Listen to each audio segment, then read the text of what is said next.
Minister wa urimi na ndethia mithika Linturi wite kiomano kia wonania bo Miraa kira kitani nthigurune Israel kiatethia bunene Miraa yambiririe kwendwa ndene ya nthiguru iu. Linturi wite bo bukaguna bunene arimi na biashara bakimera ki Miraa ikia witikirwa kwendwa nthigurune ya Israel. Martin Mwambi ayana ribotie.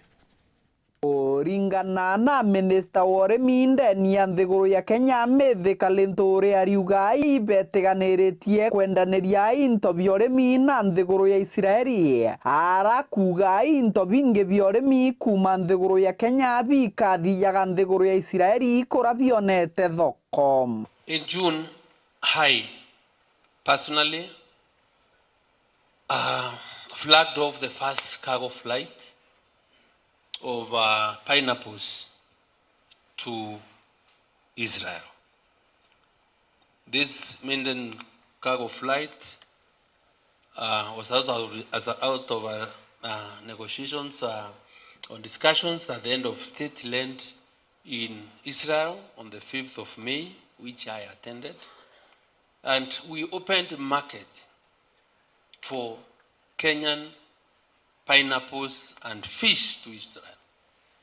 And we even went further when we met Netanyahu.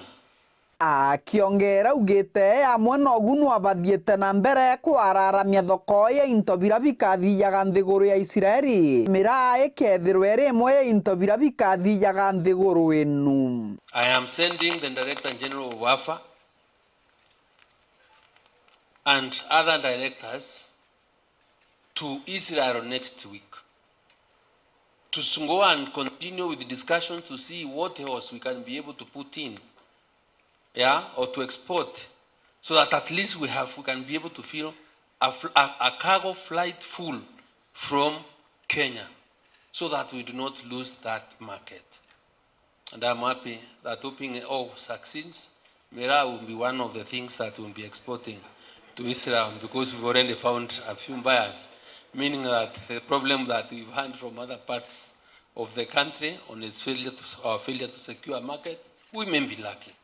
But you see, the question we're asking is, are we producing enough to fully be able to support export or to support the flying in and out of our cargo planes? Akiaraniria na ndiki bandheto mithika ugite ogwa ya BUNENE indeke igana ikaumaga nthiguru ya Kenya kienda kubaithia thoko erere nthiguru ya Israeli. Kuringana na urimi bwa arimi ba nthiguru ya Kenya na kethira bakaombaga kujuria na kubaithia ndeke cionthe cia mirigo ya urimi iri ikaumaga Kenya ithiete nthiguru inu.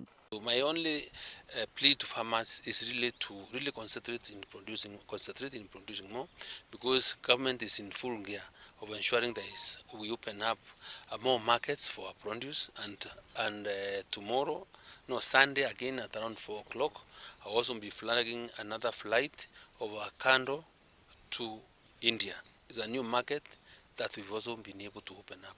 So in regard to the general way in which we need to see how to increase our foreign, our exports to really be able to get more foreign exchange, we want to commit that we work very closely with our farmers, because we have programs that are supporting farmers directly.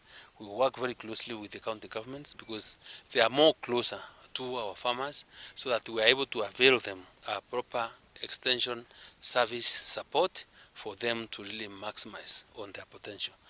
Kiripotera Wero TV mbitawa Martin Mwambi.